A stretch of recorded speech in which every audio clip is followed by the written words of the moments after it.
Kjo që thotë ju është e vërtet që Zoti Kurti i ka votuesit e vet si detashment ushtarak. Por kjo a do ta ndihmoj Kosovën me këtë politikë që po ndjek Kurti? Kjo është hapët një temë shumë të madhe. Më vjen keq ta them zoti Demalia, por kjo ndodh pak edhe tek ne.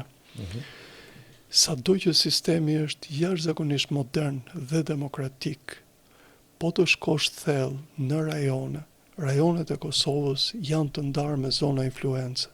Për shembull, Lushtaku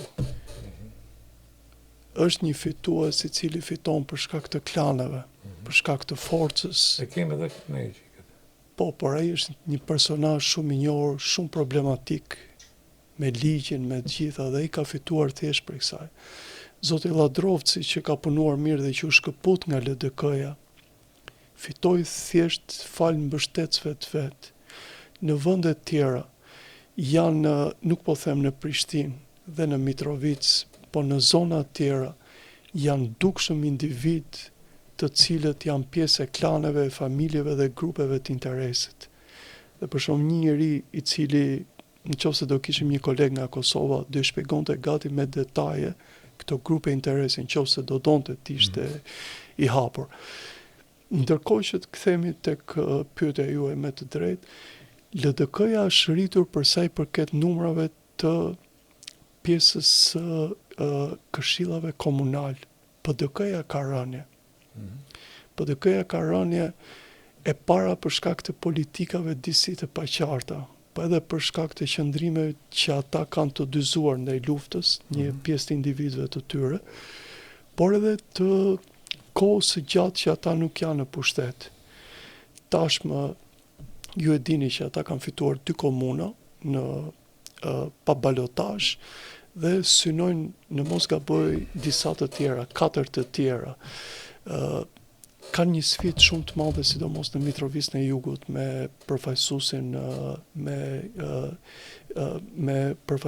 e vetëvendosjes, zotin Peci, Fatos Peci, dhe kanë pastaj edhe në Prizren, ku Prizrenin e kërkon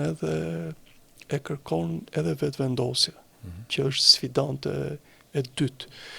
Ndërkohë që vetëvendosja krejt ndryshe mori 3 me njëherë, Kamenicën, Shtimen, që i kishte edhe më përpara, dhe Podujevën, dhe tani po pret që të marri dhe këto komunat e tjera. Me pak fjalë, vetëvendosja po i përdor zgjedhjet lokale për të përgatitur për zgjedhjet e përgjithshme, me që kuptohet Zoti Kurti do e ketë shumë të vështirë ta bëjë qeverinë. Por fituesit e vërtet në këto zgjedhje ishin padyshim serbët. Po, kanë marrë 9 komuna pa balotazh. Ju e dini që në Republikën e Kosovës ka 10 komuna që pretendohet që janë me shumicë serbe. Në fakt, janë 4 me shumicë absolute, 4 komunat e Veriut, Zupin Potok, Leposavić, Mitrovica e Veriut, të cilët kanë pjesën më të madhe serbe, dhe serbët janë shumë të organizuar atje sepse është lista srpska. Kurse në 6 komunat e tjera, ku bien sy Graçanica, Klokoti e të tjera,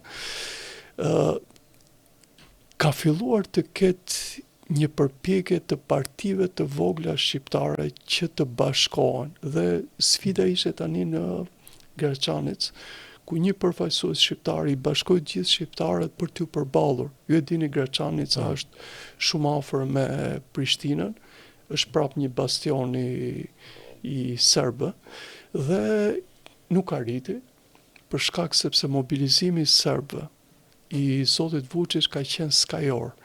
Madje pas ndeshjes, ju e dini, deklaratën e tij që nuk kanë fjetur gjithë natën, tha nga humbja, por jam i gëzuar sepse po kthehemi në pushtet në Kosovë.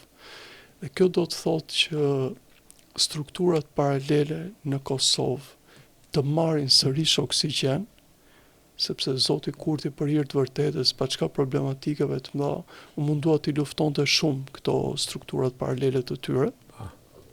Dhe ajo që pritet tani, sidomos mbas balotazhit që është në datën 9 nëntor, do jetë mënyra se si individët të cilët u larguan nga drejtësia, domethënë serbët, dhe pjesa e policëve serb, po jo ata që bashkëpunuan në bajsë dhe kështu, të rikthehen. E para për t'ja lehtësuar peshën shtetit të Kosovës përballë qytetarit serb të Kosovës, po mbi të gjitha edhe për të treguar për Bashkimin Evropian mënyrën se si funksionon ky shtet. Po ta ndiqnin me kujdes. Bashkimi Evropian, urimin e parë e pati për zgjedhjen, urimin e dytë e pati për serbët. Dhe kjo tregon që ata ishin të interesuar më shumë të shikonin çfarë do bëhet me serbët, se sa realisht çfarë do ndodhte në Kosovë.